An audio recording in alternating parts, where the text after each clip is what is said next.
Start ಮಾಡಿ. Madam ನಮಸ್ಕಾರ. ನಮಸ್ತೆ. ನಮ್ಮ ಹೆಸರು ಏಳುಕೋಟಿ ಅಂತ. ACF ಜಿಲ್ಲಾ ವಿಜಯನಗರ ಜಿಲ್ಲೆಯ ಗೌರವಾಧ್ಯಕ್ಷರಾಗಿ ನಾವು ಕೆಲಸ ಮಾಡ್ತಾಯಿದ್ದೀವಿ.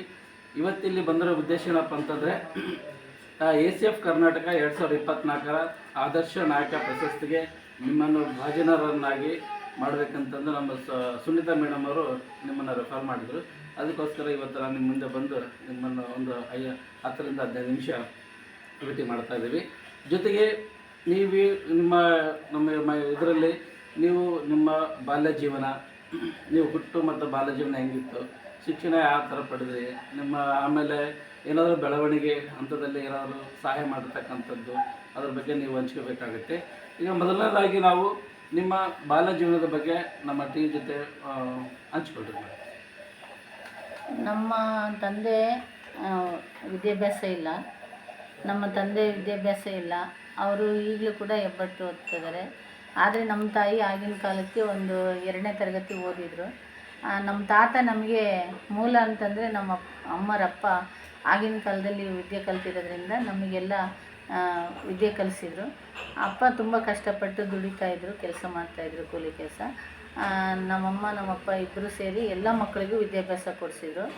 ಬಾಲ್ಯದಲ್ಲಿ ನನಗೆ ಸ್ಫೂರ್ತಿ ಅಂದರೆ ನಮ್ಮಣ್ಣ ವಿದ್ಯಾಭ್ಯಾಸ ಕಲಿತವ್ರು ಜಾಬ್ಗೆ ಹೋಗಿರೋದ್ರಿಂದ ನಮ್ಮನ್ನೆಲ್ಲರನ್ನೂ ಎಜುಕೇಷನ್ ಕೊಡಿಸಿದ್ರು. ಆಮೇಲೆ ನಮ್ಮ ಅಣ್ಣ ಫಸ್ಟ್ ಪೋಸ್ಟ್ ಆಫೀಸಲ್ಲಿದ್ದರು.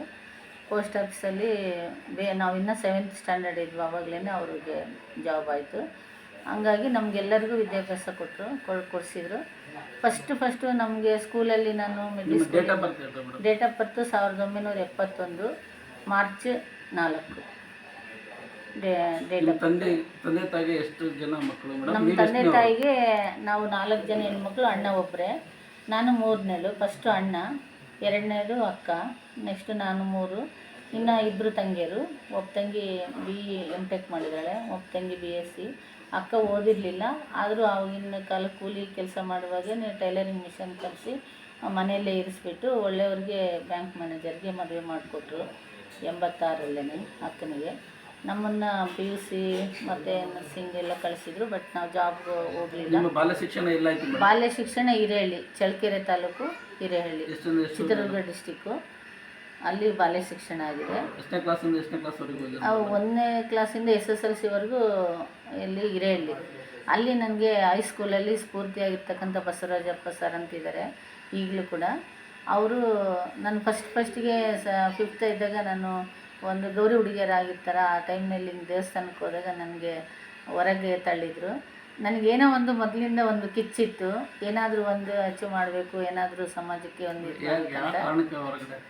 ಹೀಗೆ ಸಮುದಾಯ ಅಸ್ಪೃಶ್ಯತೆ ಜಾತೀಯತೆ ಇದರಿಂದ ಆವಾಗಲೇ ನನ್ನ ಮನಸ್ಸಲ್ಲಿ ಏನಾದರೂ ಒಂದು ಜಾಸ್ತಿ ನಾನು ಒಂದು ಲಾಯರ್ ಆಗಬೇಕು ಅಂತ ಆಸೆ ಇತ್ತು, ಮತ್ತೇನೋ ಮಾಡಬೇಕಂತಿತ್ತು. ನಮ್ಮ ಬಸವರಾಜಪ್ಪ ಸರ್ ಅಂತ PBR ಅಂತಾರೆ, ಈಗಲೂ ಇದ್ದಾರೆ. ಅವರು ನನಗೆ ಹೆಚ್ಚು ಭಾಷಣಕ್ಕೆ ಪ್ರೋತ್ಸಾಹ ಕೊಡ್ತಾಯಿದ್ರು. ಆವಾಗಲೇ ಕೂಡ ನಾನು 86, 87ರಲ್ಲೇ ಸ್ವತಂತ್ರ ದಿನಾಚರಣೆ ಬಂತು ಅಥವಾ ರಿಪಬ್ಲಿಕ್ ಡೇ ಬಂತಂದರೆ ನನಗೆ ಭಾಷಣ ಮಾಡೋಕ್ಕೆ ನೀನು ಮಾತಾಡ್ತೀಯ ಹೋಗೋಗಂತ ಪ್ರೋತ್ಸಾಹ ಕೊಟ್ಟು ಆವಾಗಲಿಂದ ನನಗೆ ಸ್ಪೀಚ್ ಇದು ಕಲಿಸ್ಕೊಟ್ರು. ಈಗಲೂ ಕೂಡ ಎಷ್ಟು ಜನ ಇದ್ದರೂ ಯಾವುದೇ ಸ್ಟೇಜ್ ಇದ್ದರೂ ಕೂಡ ಮಾತಾಡಲಿಕ್ಕೆ ನನಗೆ ಧೈರ್ಯ ಇದೆ, ವಿಚಾರಗಳಿದ್ದಾವೆ. ಅವರು ಸ್ಫೂರ್ತಿ ನನಗೆ ನಮ್ಮ ಸರ್ ಗುರುಗಳು. ಆ ನಂತರ ಮದುವೆ ಆದ ನಂತರ ನಮ್ಮ ಹಸ್ಬೆಂಡು ನನಗೆ ಎಲ್ಲ ರೀತಿಯಾಗಿ ಕೂಡ ಸಹಕಾರ ಕೊಟ್ಟು ಮತ್ತು PUC ಅವರೇ ಓದಿಸಿ ಡಿಗ್ರಿನೂ ಕೂಡ, ಮತ್ತು ನಾನು ಮಕ್ಕಳಾದಮೇಲೆ ಕೂಡ ಡಿಗ್ರಿನ ಇದು ಮಾಡಿಕೊಂಡು ಮತ್ತು ತಾಲೂಕ್ ಪಂಚಾಯತಿ ಮೆಂಬರ್ ಆದಾಗ LLBಗೆ ಜಾಯಿನ್ ಆಗಿ ಅದು ಡಿಸ್ಕಂಟಿನ್ಯೂ ಆಯಿತು. ಮತ್ತು ನಮ್ಮ ಮನೆಯವರು ಎಲ್ಲ ರೀತಿಯಾಗಿ ನನಗೆ ಪ್ರೋತ್ಸಾಹ ಕೊಟ್ಟಿರೋದ್ರಿಂದ ಇವತ್ತು ಈ ಮಟ್ಟಕ್ಕೆ ಬೆಳೆಯುತ್ತಾಯಿದೆ. ಬಾಲ್ಯದಲ್ಲಿ ಪೇರೆಂಟ್ಸು, ತಂದೆ ತಾಯಿ, ಅಣ್ಣ. ಮದುವೆ ಆದ ತಕ್ಷಣ ನಮ್ಮ ಹಸ್ಬೆಂಡ್. ಅದೇ ಮೇಡಮ್, ನೀವು LLB ಆದಮೇಲೆ ರಾಜಕೀಯಕ್ಕೆ ಬಂದಿರೋ ಅಥವಾ ಇಲ್ಲ, ರಾಜಕೀಯಕ್ಕೆ ಬಂದಮೇಲೆ LLBಗೆ ಜಾಯಿನ್ ಆಗಿದ್ದು. ನನಗೆ ಫಸ್ಟು ರಾಜಕೀಯಕ್ಕೆ ಬರೋಕ್ಕೆ ಕಾರಣ ಏನಂತಂದರೆ, ನಾವು ಈ ಊರಿಗೆ ಗುಡೇಕೋಟೆ, ಇದು 1991ರಲ್ಲಿ ನಮ್ಮದು ಮದುವೆ ಆಯಿತು. ಮದುವೆ ಆದ್ಮೇಲೆ ನಾವು ಇಲ್ಲೇ ಇದ್ದೀವಿ. ಈ ಗುಡೇಕೋಟೆಗೂ ನಿಮ್ಮ ಮನೆಯವ್ರಿಗೆ ಏನು ಸಂಬಂಧ ಇದೆ, ನಂಟೇನಿದೆ? ನಾವು ಯಾವುದೇ ರೀತಿಯಾಗಿ ಗುಡೇಕೋಟೆಗೆ ನಮ್ಮ ಮನೆಯವರಿಗೆ ನಂಟಿಲ್ಲ. ಕೂಡ್ಲಿಗಿ ಡಿಗ್ರಿ ಕಾಲೇಜಲ್ಲಿ ಪಾರ್ಟ್ ಟೈಮ್ ಸೇರಿದರು. ಅಲ್ಲಿ ಪಂಡಿತಾರಾಧ್ಯ ವಕೀಲರು ಮತ್ತು ಇನ್ನೊಬ್ರು ಅಡವೆಪ್ಪ ಅಂತಂದೇಳಿ ಅವ್ರ ದಲಿತ ಶಿಕ್ಷಣ ಕೇಂದ್ರ ಅಂತ ಕಾಲೇಜ್ ಇತ್ತು, ಪ್ರೈವೇಟ್ ಕಾಲೇಜು. ಈಗ ಮೈಲೇಶ್ ಬೇವ್ರು ಅಂತ ಇದ್ದಾರಲ್ಲ ಅವ್ರ ತಂದೆಯವರು. ಆವಾಗ ಮಾಡಿದರೆ ಇದು ಸುಮ್ಮನೆ ಕೂಡ್ಲಿಗೆ ಇಲ್ಲಿ ಇರೋಕ್ಕೂ ಮಾಡೋಕ್ಕೂ ಡ್ಯೂಟಿ ಮಾಡೋಕ್ಕಾಗಲ್ಲ, ನೀವು ಹೋಗ್ಬಿಟ್ಟು ಗುಡೇಕೋಟೆಯಲ್ಲಿ ಪ್ರೈವೇಟ್ ಕಾಲೇಜ್ ಇದೆ, ಅಲ್ಲಿ ಖಾಲಿ ಇದೆ ಸೋಷಿಯಾಲಜಿ, ಇಲ್ಲಿ ಕ್ಲಾಸ್ ಮಾಡಿರಿ ಲೆಕ್ಚರ್ ಆಗಿ ಅಂತಂದು ಹೇಳಿದರು. ಆವಾಗ ಇಲ್ಲಿ ಬಂದುಬಿಟ್ಟು ನಮ್ಮ ಮನೆಯವರು ಗುಡೇಕೋಟೆ ಹುಡ್ಕೊಂಡು ಬಂದಿತ್ತು, ಇನ್ನು ಮದುವೆ ಆಗಿದ್ದಿಲ್ಲ ಅದಕ್ಕಿಂತ ಫಸ್ಟು. ಇಲ್ಲ ನಿಮ್ಮ ಮನೆಯವರು ಉಪನ್ಯಾಸಕ ವೃತ್ತಿಯನ್ನು ಮಾಡಿದ್ದು ಯಾವ ವಿಷಯದಲ್ಲಿ ಮೇಡಮ್? ಇಲ್ಲಿ 91ರಿಂದ 2004ವರೆಗೂ 2000ವರೆಗೂ ಪ್ರೈವೇಟ್ ಕಾಲೇಜು. ಕಾಲೇಜಲ್ಲಿತ್ತು ಮೇಡಮ್? ಕಾಲೇಜು ಅಲ್ಲಿ ಹೈಸ್ಕೂಲ್ ಹಿಂದ್ಗಡೆ ಒಂದು ಸಣ್ಣದ ಮನೆ, ಆ ಮನೇಲಿ ಬಾಡಿಗೆ ತೊಗೊಂಡು ಕಾಲೇಜ್ ನಡೆಸ್ತಾಯಿದ್ರು. ಆ ನಂತರ ಇಲ್ಲಿ ಒಂದು ಮನೆ ಬಾಡಿಗೆ ತೊಗೊಂಡು ಕಾಲೇಜ್ ನಡೆಸಿದ್ರು. ಆವಾಗ ಎಲ್ಲ ಆ ಕಾಲೇಜಲ್ಲಿ ಸುಮಾರು ಜನ ಇವಾಗ ಈಶ್ವರಪ್ಪ ಅಂತ ಇಲ್ಲಿ ಅಂಗಡಿ ಇಟ್ಟಿದ್ದಾರೆ. ಆಮೇಲೆ ಲೈಬ್ರರಿನೊಬ್ಬರು ಮಲ್ಲಿಕಾರ್ಜುನ್ ಅಂತ, ಸಮಾಜ್ಕರ್ ಅಂತ, ಲಕ್ಷ್ಮಣ್ ಸರ್ ಅಂತ, ಎಲ್ಲರೂ ಏನು ಇಲ್ದಲೇ ಸುಮ್ಮನೆ ದುಡಿದ್ರು. ಆ ದುಡಿದಿರೋರು ಎಲ್ಲರಿಗೂ ಒಂದಲ್ಲ ಒಂದು ರೀತಿಯಾಗಿ ಇವಾಗ ಲೈಫ್ ಎಲ್ಲರೂ ಚೆನ್ನಾಗಿದಾಗಿದೆ. ಇದು ರಾಜಕೀಯಕ್ಕೆ ಬಂದಮೇಲೆ ಏನಾದರೂ ಬದಲಾವಣೆ ಮಾಡಿದ್ರು ಮೇಡಮ್? ನಾವು ರಾಜಕೀಯಕ್ಕೆ ಬಂದಮೇಲೆ, ನಾನು ತಾಲೂಕ್ ಪಂಚಾಯತಿ ಮೆಂಬರ್ ಆದಮೇಲೆ ಈ ಊರಲ್ಲಿ ಏನು ಅವಾಗ ಆ ಟೈಮಲ್ಲಿ BJPದು ತುಂಬ ಇದಾಗಿ ರೆಡ್ಡಿಸ್ ಜನಾರ್ದನ್ ರೆಡ್ಡಿ ನಾಗೇಂದ್ರನವರಲ್ಲಿ ಇದಕ್ಕೆ ಹೋದಾಗ ಈ ಊರಲ್ಲಿ ಪ್ರತಿಯೊಂದು ಕಾಲೋನಿಗಳಿಗೆ, ನಮ್ಮ ಕಾಲೋನಿ ಅಂತಲ್ಲ ಇಡೀ ಊರಲ್ಲಿ ಎಷ್ಟು ವಾರ್ಡ್ ಇದ್ದಾವೋ ಅಷ್ಟು ವಾರ್ಡಿಗೂ ನಾನು ಪ್ರತಿಯೊಂದು ಡಿಪಾರ್ಟ್ಮೆಂಟಿಗೆ, ನಮ್ಮ ತಾಲೂಕ್ ಪಂಚಾಯತಿಯಲ್ಲಿ 18 ಡಿಪಾರ್ಟ್ಮೆಂಟ್ ಬರ್ತಾಯಿದ್ವು. ಎಲ್ಲ ಡಿಪಾರ್ಟ್ಮೆಂಟಲ್ಲಿ ADಗೂ JDಗೆಲ್ಲ ಕಂಡು ನಮ್ಮೂರಲ್ಲಿ ಇಂಥದ್ದು ಆಗಬೇಕು, ಈ ಕೆಲಸ ಇಲ್ಲ, ಇದು ರೋಡ್ ಇರ್ಬೋದು, ಮತ್ತು ಪ್ರತಿಯೊಂದು ಸಮುದಾಯಗಳದ್ದು ಸ್ಮಶಾನದ ಇರುತ್ತಲ್ಲ ಅದು ಡೆವಲಪ್ಮೆಂಟ್ ಮಾಡಿದ್ವಿ. ಸ್ಮಶಾನದಲ್ಲಿ ಜಾಗ ಇರಲಿಲ್ಲ, ಆ ಜಾಗಗಳು, ಅದಕ್ಕೆ ನೀರಲ್ಲಿ ವ್ಯವಸ್ಥೆ ಅಲ್ಲಿ, ಮತ್ತು ಕಾಂಪೌಂಡು ಈ ಥರ ಇದು ಇವ್ರದ್ದು ಮುಸ್ಲಿಮ್ಸ್ ಇದ್ರ ಕೂಡ ಖಾಲಿ ಇತ್ತು ಬಟ್ ಅಲ್ಲಿ ವ್ಯವಸ್ಥೆ ಏನಿದ್ದಿಲ್ಲ. ಅಲ್ಲಿಂದ ಹಿಡಿದು ಲಿಂಗಾರ್ಸ್ ಯಡಿಯೂರಪ್ಪನ ಬಾವಿ ಅಂತ ಕಡೆ ಲಾಸ್ಟಿಗೆ ಬರುತ್ತೆ, ಅವ್ರಿಗೂ ನೀರಿನ ಪ್ರಾಬ್ಲಮ್ ಇತ್ತು, ಅಲ್ಲಿ ಕೂಡ ಬೋರ್ ಹಾಕ್ಸಿ ಪೈಪ್ಲೈನು, ಮತ್ತು SC ಸಮುದಾಯದ ಅಲ್ಲಿ ಕೂಡ ಸಮಸ್ಯೆ ಇತ್ತು. ಈ ಥರ ಸ್ಮಶಾನದಿಂದ ಹಿಡಿದು ಪ್ರತಿಯೊಂದು ರೋಡಿಂದ ಹಿಡಿದು ಮನೆಗಳಿರ್ಬೋದು. ಅವಾಗೇ MLA ನಾಗೇಂದ್ರಣ್ಣರು ಒಂದು ತಾಲೂಕ್ ಪಂಚಾಯತಿ ಮೆಂಬರ್ಗೆ ಇಷ್ಟ ಅಂತ 25 ಮನೆ ನಮಗೆ ಇದು ಮಾಡಿದ್ದು. ಆ ಥರ ಒಟ್ಟು ಮನೆಯದಿರ್ಬೋದು, ಎಜುಕೇಷನ್ನು, ಸ್ಕೂಲಿಗೆ ಮಾತ್ರ ನಾನು ಪ್ರತಿ ತಿಂಗಳು ವಿಸಿಟ್ ಮಾಡ್ತಿದ್ದೆ.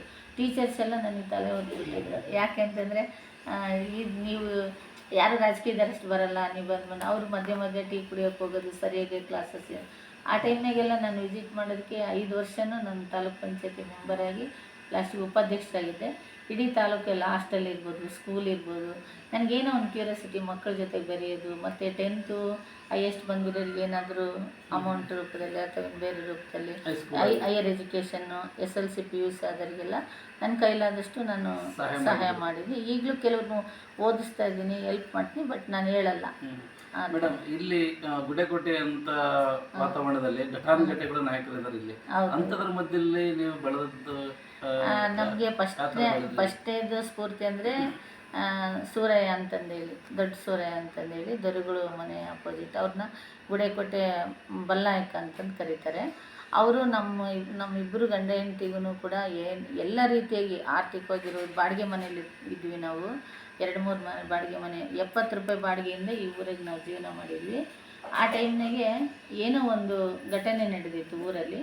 ಅವಾಗೆಲ್ಲ ಜೈಲು ಸೇರಿದ್ರು. ಜೈಲು ಸೇರಿದಾಗ ಅವರಿಗೆ ನಾವು ಇದು ಅನ್ಯಾಯದ ವಿರುದ್ಧ ನಾವು ಯಾಕೆ 98ರಲ್ಲಿ ಘಟನೆ ನಡೆದು ಅವ್ರಿಗೆ ನಾವು ಇದು ಮಾಡಿದ್ದಕ್ಕೆ ಆವಾಗ ರಾಘವೇಂದ್ರ ರಾವ್ ಅಂತಂದೇಳಿ ಈ ಊರಲ್ಲಿ ಬ್ರಾಹ್ಮಿನ್ಸು ತುಂಬ ಈ SC STಗಳು ಅಥವಾ ಅವರವರೇ ಸಮುದಾಯದಲ್ಲಿ 2 ಭಾಗ ಮಾಡಿ ಒಂದು ಇದು ಮಾಡ್ತಿದ್ರು. ಅಂಥ ಟೈಮ್ನಾಗ ನಾವು ಹೋರಾಡಿದ್ವಿ.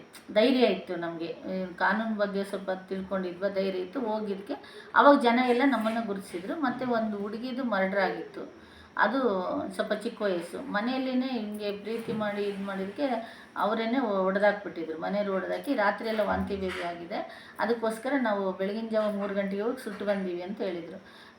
ನನಗೆಲ್ಲರೂ ಬಂದು ಅಕ್ಕ ಇದು ಈ ಥರ ಆಗಿಲ್ಲ, ಇದೇನೋ ನಡೆದಿದೆ ಅಂದರು. 5 ದಿವಸ ಆದಮೇಲೆ ಹೆಣ ವಾಪಸ್ ತೆಗೆಸಿದ್ದೆ ನಾನು. ಅದು ಅಲ್ಲ ಉಣಿರೋದು ಹುಡುಗಿದೆ 5 ದಿನ ಆದಮೇಲೆ. ಆವಾಗ ಇಡೀ ಊರು ಸುತ್ತಮುತ್ತ ಹಳ್ಳಿ ಎಲ್ಲ ನನಗೆ ಗುರುತಿಸಿದ್ರು. ಆವಾಗ ನಮ್ಮ ಇವರು ಇದು ಆಫೀಸರ್ DYSP ಇರ್ಬೋದು, ಯಾರು ನನಗೆ ಬಂದಿದ್ದಾವೆ, ಬಟ್ ನಾನು ಎದುರಿಲ್ಲ. ಕೇರ್ ಮಾಡಲಿಲ್ಲ. ಅವ್ರು ಏನಾರು ಆ ಥರ ಬಂದರೆ ನಾನೇ ಡೈರೆಕ್ಟ್ ಸ್ಟೇಷನ್ಗೆ ಹೋಗಿ ಸಬ್ ಇನ್ಸ್ಪೆಕ್ಟರ್ ಹತ್ರನೇ ಡೈರೆಕ್ಟಾಗಿ ಮಾತಾಡ್ತಾ ಇದ್ದೆ. ಸರ್ ಇವಾಗ ಏನನ್ನ ಅನ್ಯಾಯವಾಗಿ ಯಾರನ್ನ ಒಳಗೆ ಕುಂದಿರ್ಸಿದ್ರು ಅವ್ರನ್ನ ಹೊರಗೆ ಕಳಿಸ್ತೀರ, ನಾವು ಒಳಗೆ ಬರಲ್ಲ, ಹೆಣ್ಮಕ್ಳೆಲ್ಲ ಕೂಡ್ಕೊಂಡು ಸ್ಟೇಷನ್ಗೆ ನುಗ್ಗಿಬಿಡ್ತಿದ್ದೆ. ಆವಾಗ ಎಲ್ರೂ ಸುಮ್ಮನೆ ಆಗ್ತಿದ್ರು. ಬೆದರಿಕೆಗಳು ಬಂದವು, ಮಾತಾಡ್ತಿದ್ರು. ನಾನು ಅವ್ರಿಗಿಂತ ಜಾಸ್ತಿನೇ ಜೋರು ಮಾಡಿ ಇದು ಮಾಡ್ತಿದ್ದೆ. ಮತ್ತು ಏನೋ ಒಂದು ರೀತಿಯಿಂದ ನಮಗೆ ಧೈರ್ಯ ಇತ್ತು. ಮತ್ತು ನಾವು ಯಾವುದೇ ರೀತಿಯಾಗಿ ಇಲ್ಲಿಗಲಾಗಿ ಏನೂ ಮಾಡಿಲ್ಲ, ಯಾರಿಗೂ ತೊಂದರೆ ಕೊಟ್ಟಿಲ್ಲ, ಜನಗಳಿಗೆ ಒಳ್ಳೆ ಕೆಲಸ ಮಾಡಿದ್ರೆ ಜನ ಸಪೋರ್ಟ್ ಮಾಡಿದ್ರು ನಮಗೆ. ಆ ರೀತಿ ಅದು ಒಂದು. ಇನ್ನೂ ಒಂದು 2-3 ಮರ್ಡರ್ ಕೇಸುಗಳು ಇದೆ, ಅವಾಗೆಲ್ಲ ಇದು ಮಾಡಿ ನಿಂತು ಹೋರಾಡಿದ್ವಿ. ಮತ್ತು ನ್ಯಾಯ ಸಿಕ್ತು ಮೇಡಮ್? ಸಿಕ್ತು ಎಲ್ಲ ನ್ಯಾಯ ಸಿಕ್ತು. ಮತ್ತು ನನಗೂ ಕೂಡ ಇದು ಮಾಡಿದರು, ಮನೆ ನುಗ್ಗಿಸಿದ್ರು. ಅವಾಗ ನಾನು ಕೇಸ್ ಮಾಡಿದೆ ಅವ್ರ ಮೇಲೆ. ಅವರು ಒಂದು 5-6 ವರ್ಷ 7-8 ವರ್ಷವರೆಗೂ ಕೋರ್ಟಿಗೆ ಅಡ್ಡಾಡಿದ್ರು. ಮತ್ತೆ ರಾಜಿ ಆಗಿ ನನಗೆ. ಆಮೇಲೆ ಮೇಡಮ್ ರಾಜಕೀಯದಿಂದ ಶಿಕ್ಷಣ ಕ್ಷೇತ್ರಕ್ಕೆ ಏನಾದರೂ ಹೆಲ್ಪ್ ಮಾಡಿದ್ರು? ಹೌದೌದು ಈಗ ಮಾಡಿದ್ದೀವಿ. ಯಾಕಂದರೆ ನಾವು ತಾಲೂಕ್ ಪಂಚಾಯತಿ ಮೆಂಬರ್ ಆದಾಗ ಸಾಕಷ್ಟು ಅನುದಾನಗಳಿದ್ವು. ಅವಾಗ 13 ಫೈನಾನ್ಸು 14 ಫೈನಾನ್ಸ್ ಎಲ್ಲ ಚೆನ್ನಾಗಿತ್ತು. ಅವಾಗ ನಾವೇನು ಮಾಡಿದ್ವಿ, ಈ ಎಲ್ಲ ಡಿಪಾರ್ಟ್ಮೆಂಟ್ ನಾನು ಹೇಳಿದ್ನಲ್ಲ 18 ಡಿಪಾರ್ಟ್ಮೆಂಟ್, ಫಾರೆಸ್ಟ್ ಡಿಪಾರ್ಟ್ಮೆಂಟಿಂದಿದ್ದು ಆರ್ಟಿಕಲ್ಚರಲ್ಲಿ ಸಸಿ ಕೊಡ್ತಾರೆ, ಗಿಡನ ಕೊಡ್ತಾರೆ, ಅವನ್ನೂ ತಂದು ಹಾಕ್ಸಿದ್ವಿ. ಫಾರೆಸ್ಟ್ ಡಿಪಾರ್ಟ್ಮೆಂಟಿಂದ ಎಲ್ಲ ರೋಡುಗಳಿಗೆಲ್ಲ ಸಸಿನೇ ಹಾಕ್ಸಿದ್ದೀವಿ. ಆಮೇಲೆ ಮೈನಾರಿಟಿ ಡಿಪಾರ್ಟ್ಮೆಂಟಿಂದ ಒಂದು ಹೆಲ್ಪ್ ಮಾಡೀವಿ. ತಿರ್ಗಿ ಆಮೇಲೆ ಎಲ್ಲ ಅನುದಾನಗಳು ಏನಿದಾವೆ ನಾವು ಬಿಟ್ಟಿಲ್ಲ. PWDಯಿಂದ ಈಗಾದರೂ ಮೇಡಮ್ ಜನರು ಅಥವಾ ಸಮುದಾಯದವರು ನಿಮ್ಮನ್ನು ಹುಡ್ಕೊಂಡ್ಬರ್ತಾರೆ, ನಮ್ಮ ಹತ್ರ ಕಷ್ಟ ಇದೆ ಮೇಡಮ್, ಇದಕ್ಕೆ ಪರಿಹಾರ ನೀಡ್ತಾರೆ ಅಂತ ಏನಾದರೂ ಬರ್ತಾರೆ ಈಗಲೂ ಏನೋ ಬರ್ತಾರೆ, ಕೇಳ್ತಾರೆ. ನಾವು ನಾನು ಹೋಗೋಕ್ಕಾಗಲಿಲ್ಲ ಅಂದರೂ ಕೂಡ ಫೋನಲ್ಲಿ ಅಧಿಕಾರಿಗಳಿಗೆಲ್ಲ ಕಾಂಟ್ಯಾಕ್ಟ್ ಮಾಡಿ ಈ ಥರ ಹಿಂಗೆ ಕೆಲಸ ಇದೆ ನೋಡಿ ಸರ್, ಹಿಂಗೆ ಮಾಡಿರಿ ಅಂತ ಹೇಳ್ತಿ ಎಲ್ಲ ಅಧಿಕಾರಿಗಳು ನನಗೆ ರೆಸ್ಪಾನ್ಸ್ ಮಾಡ್ತಾರೆ. ಇರೋರು ಈಗ ಹೊಸ್ದಾಗಿ ಬಂದಿರೋರು ಈಗಲೂ ಕೂಡ ಫುಲ್ ಟೈಮ್ ಹೋಗೋಕ್ಕಾಗಲಿಲ್ಲ ಅಂದರೆ ತಾಲೂಕ್ ಪಂಚಾಯತಿ ಪೀರಿಯಡ್ ಮುಗಿದು 5 ವರ್ಷ ಆಯಿತು. ಆನಂತರ ಸ್ವಲ್ಪ ಮನೇಲಿದ್ದೆ. ಮತ್ತು ಈಗ ಇರ್ತಕ್ಕಂಥ ಶಾಸಕರು ಬಂದು ಪಾರ್ಟಿ ಕಾಂಗ್ರೆಸ್ಸಿಗೆ ಸೇರಿದ್ರು. ಅವ್ರ ಜೊತೆಗೆ ನಾವು ಕಾಂಗ್ರೆಸ್ಸಿಗೆ ಸೇರಿ MLA ಇವರು NT ಶ್ರೀನಿವಾಸ್ ಸರ್ ಈಗ ನನಗೆ ಫುಲ್ ಟೈಮ್ ಆಗಿ ವರ್ಕ್ ಮಾಡೋದಕ್ಕೆ ಅವ್ರ ಜೊತೆಗೆ ಸಪೋರ್ಟಾಗಿ ಇದ್ದೀನಿ. ನಾನು ಈಗ ಕಾಂಗ್ರೆಸ್ಸಲ್ಲಿ ಸಕ್ರಿಯವಾಗಿ ಕಾಂಗ್ರೆಸ್ಸಲ್ಲಿ ವಿಜಯನಗರ ಜಿಲ್ಲಾ ಮಹಿಳಾ ಘಟಕದ ಉಪಾಧ್ಯಕ್ಷರು ಸಾಯಿರಾಬಾನ್ ಅಂತ ಅಧ್ಯಕ್ಷರು, ಅಗರಿಬೊಮ್ಮನಹಳ್ಳಿ ಅವರು, ನಾವು ಉಪಾಧ್ಯಕ್ಷರು. ನನಗೆ SC ಸೆಲ್ಲಲ್ಲಿ ಅಧ್ಯಕ್ಷರು ಕೊಟ್ಟಿದ್ದರು ಮಹಿಳಾ ವಿಂಗಲ್ಲಿ. SCನಲ್ಲಿ ಮಹಿಳಾ ವಿಂಗು ಮೋಟಮ್ಮ ಅವ್ರ ಮಗಳು ಅದಿಲ್ಲ, ನೀವು SC ಇದರಲ್ಲಿ ಉಪಾಧ್ಯಕ್ಷರೇ ಆಗಿರಬೇಕು, ಅಧ್ಯಕ್ಷರಾಗಕ್ಕೆ ಬರಲ್ಲ. ಮತ್ತು ಸೆಂಟ್ರಲಿಂದ ನಾನು ಡೆಲ್ಲಿಗೆ ಹೋಗಿದ್ದೀನಿ. ಡೆಲ್ಲಿಯಲ್ಲಿ ಕೂಡ ಎಲ್ಲದಕ್ಕೂ ಭಾಗವಹಿಸಿದ್ದೀನಿ. ಬೆಂಗಳೂರಿಗೆ ಹೋಗ್ತೀನಿ. ಮತ್ತು ಏನಾದರೂ ಒಂದು ಈಗ ನೋಡಿರಿ ಹಿಂಗೆ ಪ್ರಜ್ವಲ್ ಅಂಥವೆಲ್ಲ ಇದ್ದಾಗ ಮೊನ್ನೆ ಯಾವುದು ನೇಹ ಅವ್ರದ್ದಾಗಲಿ ಮತ್ತು ಯಾವನ ಆ ಥರ ಇದ್ದರೆ ಸ್ಟ್ರೈಕಿಗೆ ಅದಕ್ಕೆಲ್ಲ ಕರೀತಾರೆ. ಸ್ವಲ್ಪ ಹೆಲ್ತ್ ಪ್ರಾಬ್ಲಮ್ ಇರೋದಕ್ಕೆ ಜಾಸ್ತಿ ಹೋಗೋಕ್ಕಾಗಲಿಲ್ಲ. ಅವಶ್ಯಕತೆ ಇತ್ತಂದರೆ ಹೋಗಿ ನಾನು ಕೆಲಸ ಮಾಡಿ. ಕೊನೆಯ ಪ್ರಶ್ನೆ ಮೇಡಮ್, ಇಷ್ಟೆಲ್ಲ ರಾಜಕೀಯ ಸಮಾಜ ಮಾಡಲಿಕ್ಕೆ ನಿಮ್ಮ ಕುಟುಂಬದವ್ರ ಸಹಕಾರ ಇದೆ ಮೇಡಮ್? ಈಗ 100%. ನನ್ನ ಮಕ್ಕಳು 3 ಮಕ್ಕಳು ಕೂಡ ತುಂಬ ಕಷ್ಟದಲ್ಲಿದ್ದಾಗೂ ನಾನು ಅವ್ರನ್ನ ನವೋದಯ ಸ್ಕೂಲಿಗೆ ಕಳಿಸಿ ಓದಿಸಿ ಇದು ಮಾಡಿದರೆ 3 ಸೆಟ್ಲಾಗಿದ್ದಾರೆ. ಆ 3 ಜನ ಮಕ್ಕಳು ನಮ್ಮ ಮನೆಯವರು. ನನಗೇನೇ ಈಗಲೂ ನಾನು ಹೊರಗೆ ಹೋಗ್ತೀನಿ, ನಾನು ಸ್ವಲ್ಪ ಹೆಲ್ಪ್ ಮಾಡಬೇಕು ಅಥವಾ ನಾನು ಕೆಲಸ ಮಾಡ್ಬೇಕಂದ್ರೆ ಎಲ್ಲರ ಸಹಕಾರ ಇದೆ. 2 ಸೊಸೆಯರು ಬಂದರೆ, ಒಬ್ಬ ಸೊಸೆ ಕೇರಳ, ಒಬ್ಬ ಸೊಸೆ ಹತ್ತಿರ ರಿಲೇಷನ್ ನಾದಿನಿ ಮಗಳು ತೇಜಸ್ವಿನಿ ಅಂತ. ಕೇರಳ ಸೊಸೆ ಹೆಸರು ನವ್ಯ ಅಂತ. ಅವರು ಕೇರಳ ಸೊಸೆ ಕೂಡ ದೊಡ್ಡ ಸೊಸೆ ಕೂಡ MSc ಅಗ್ರಿ ಮಾಡಿದ್ದಾರೆ, ಈ ಅಮ್ಮನು BSc ಮಾಡಿದ್ದಾರೆ. ಎಲ್ಲರೂ ಆಲ್ಮೋಸ್ಟ್ ಆಲ್ ಎಜುಕೇಟೆಡ್ ಇರೋದ್ರಿಂದ ನನಗೆ ಮಾತ್ರ ಫುಲ್ಲು ಸಪೋರ್ಟ್ ಇದೆ ಮನೆಯಲ್ಲಿ, ಫ್ಯಾಮಿಲಿಯಲ್ಲಿ. ಒಳ್ಳೇದು ಮೇಡಮ್. ತುಂಬ ನಿಮ್ಮ ಬಾಲ್ಯ ಅಥವಾ ನಿಮ್ಮ ಕೊಡುಗೆಯನ್ನು ಹಂಚ್ಕೊಳ್ಳಿಕ್ಕೆ ತುಂಬ ಧನ್ಯವಾದಗಳು. ಮತ್ತು ನೀವು ನಿಮ್ಮ ಒಂದು ಟೀಮು, ನಿಮ್ಮ ಒಂದು ಇದು AICF SCF ಇದು ನನಗೆ ಗೊತ್ತಾದ ಮೇಲೆ ಇದು ಒಳ್ಳೆ ಸಂಘಟನೆ, ಚೆನ್ನಾಗಿ ಕೆಲಸ ಮಾಡ್ತಾರಂತ. ನನಗೆ ಪ್ರಶಸ್ತಿ ಕೊಡೋದು ಬಿಡೋದಕ್ಕಂತ ನಾನು ಇದು ಮಾಡಿಲ್ಲ, ಒಂದು ಸಂಘಟನೆಗೆ ಸಪೋರ್ಟ್ ಮಾಡ್ಬೇಕನ್ನೋ ಉದ್ದೇಶಕ್ಕೆ ಬರಲಿ ಅಂತ ಹೇಳಿದ್ವಿ. ಹಂಗಾಗಿ ನಿಮ್ಮ ಜೊತೆಗೆ ನೀವು ಕೂಡ ನಮ್ಮನ್ನು ಗುರುತಿಸಿ ನಮ್ಮನೆಗೆ ಬಂದುಬಿಟ್ಟು ನಮಗೆಲ್ಲ ಒಂದು ಸಪೋರ್ಟ್ ಮಾಡೋದಕ್ಕೆ ನಿಮಗೂ ಕೂಡ ಧನ್ಯವಾದಗಳು ತಿಳಿಸ್ತೇನೆ.